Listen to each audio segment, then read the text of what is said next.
I came to Los Angeles to start a new life, a new job, a new city. It was a night shift at the Mayfield Grand Hotel. That same old but magnificent hotel that stays alive day and night.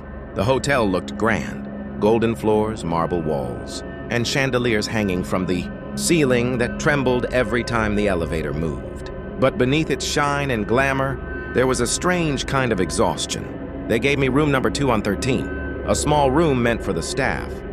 The floor was slightly damp and the walls smelled of bleach.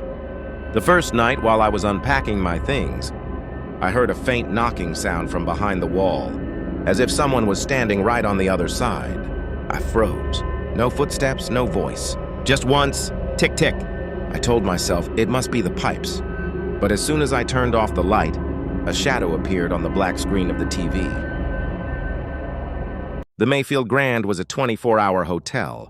Tourists by day, ghost by night. My shift started at 11 p.m. I mostly cleaned empty halls, checked service rooms, and logged security entries. At first, I liked the quiet, until the quiet began talking back. On my second week, I started hearing footsteps, slow, dragging ones, from the hallway outside 213. Every time I opened the door, no one was there. But the elevator, just a few doors down, was always open, as if waiting. The night manager, old man Jenkins, noticed I was pale one morning. I told him about the noises. He didn't laugh. He just said, "If it's from 213, don't answer the knock." He walked away before I could ask why. That same night, the air in my room felt colder. The light flickered in slow pulses, like someone was breathing with it. At around 3 a.m., I heard running water, but my sink was dry. The sound came from the bathroom, behind the closed door. I approached carefully. The steam rolled out from underneath the door frame. I hadn't turned on the shower. I whispered, "Hello?" The water stopped. Total silence. And then I saw a handprint appear on the fogged mirror, followed by another. 2. Small. Feminine. My heartbeat was pounding in my ears. I stepped back, flashlight trembling in my hand. Then the lights went out. I couldn't see, only the faint red glow from the smoke alarm blinking above. The silence broke by a woman's whisper right next to my ear. "Get out before she finds you." I ran straight into the hallway, empty. When I went back a few minutes later, the bathroom was bone dry. No steam, no prints, but on the mirror, written faintly with condensation, were the words, "She never left." By the 4th week, I stopped sleeping. Every night I'd hear humming, a woman's voice, soft and distant, singing a tune like an old lullaby. I checked with housekeeping. They said room 213 used to be a guest suite, until 2013, when a woman named Evelyn Marsh was found dead in the bathtub.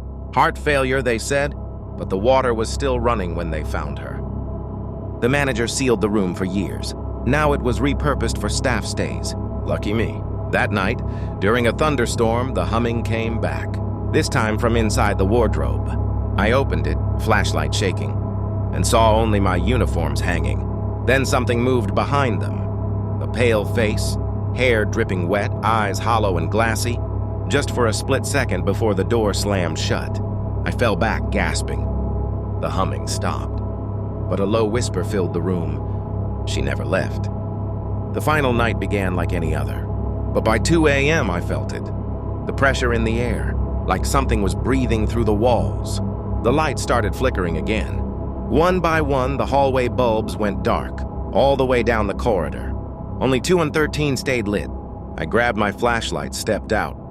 The elevator dinged, doors sliding open slowly. Inside was wet floor, footprints leading out, barefoot, small. They stopped right in front of my door. I aimed the light at the carpet and saw water seeping out from underneath. I opened the door, and the entire room was flooded ankle deep. The air smelled like rot and iron. In the middle of it, she stood, the woman from the mirror. Her hair hung over her face, dripping black water. Skin pale like wax, eyes sunken, mouth trembling, not with breath, but with bubbles. She stepped forward. The water followed her, rippling.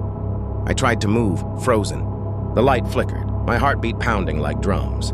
She raised her hand, pointed at me, and whispered in a wet, gurgling voice, "You shouldn't have stayed." The door behind me slammed shut. The water rose. I dropped my flashlight. Everything went black.